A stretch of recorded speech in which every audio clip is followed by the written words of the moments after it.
আবদিন হসপিটালটা বন্ধ করে দেওয়াটা কোনোভাবেই সমীচীন নয়, কারণ এই হসপিটাল থেকে হাজার হাজার শত শত লক্ষ লক্ষ মানুষ স্বল্প মূল্যে চিকিৎসা নেয়, যেগুলো অন্য অন্য হসপিটালগুলোতে সম্ভব নয়। সেখানে সরকারি হসপিটালগুলোতেও গেলে অনেক টাকা খরচ হয়, সেই ক্ষেত্রে আবদিন হসপিটালে সেরকম কোনো খরচ হয় না। এটা গরিব মানুষের হসপিটাল। মন্ত্রী মহোদয়ের কাছে আমরা বিনীত অনুরোধ করছি এবং এই সরকারের কাছে আমরা অনুরোধ করছি, এই সরকার সাধারণ মানুষের সরকার, তারা মানুষের আশা আকাঙ্ক্ষার সরকার। আমরা চাই আপনারা এটা বন্ধের সিদ্ধান্ত না নিয়ে আরো কিভাবে চিকিৎসা সেবা উন্নত করা যায় সেই বিষয়ে সরকার হাসপাতাল কর্তৃপক্ষকে তাগাদা দিন।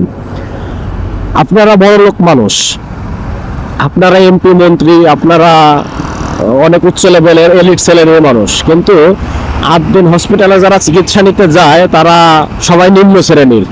মনে করেন ভ্যানওয়ালা, রিক্সাওয়ালা, ঠেলাওয়ালা, দিনমজুরি, মধ্যম মানুষ, এরাই হচ্ছে আবদিন হসপিটালে চিকিৎসা নিতে যায়। এক কথায় বলতে গেলে নিম্ন শ্রেণীর মানুষ যারা।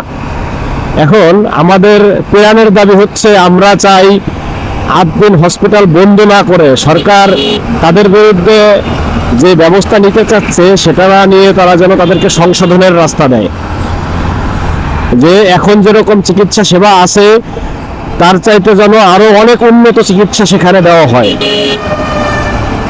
কারণ সেখানে নামমাত্র মূল্যে আমরা চিকিৎসা পাই। যেমন তাদের অ্যাম্বুলেন্স সেবার কথাই বলি, আমি আমার সহধর্মিণীকে নিয়ে কুর্মিটোলা হসপিটাল থেকে পঙ্গু হসপিটালে যাব, সেখানে অন্যান্য অ্যাম্বুলেন্সগুলা তারা ভাড়া চাইলো আমার কাছে 1500 টাকা, 2000 টাকা। কতটুকু দূরত্ব? মাত্র 5 থেকে 7 কিলোমিটার দূরত্ব, কিন্তু আবদিন হসপিটাল মাত্র 380 টাকায় আমাদেরকে ওখানে নিয়ে গেল। আবদিন হসপিটালের মানে অ্যাম্বুলেন্স, ফ্রি অ্যাম্বুলেন্স যেটা আর কি বলে, সেটাতে আমাদেরকে মাত্র 380 টাকায় পঙ্গু হসপিটালে নিয়ে গেল কুর্মিটোলা হসপিটাল থেকে।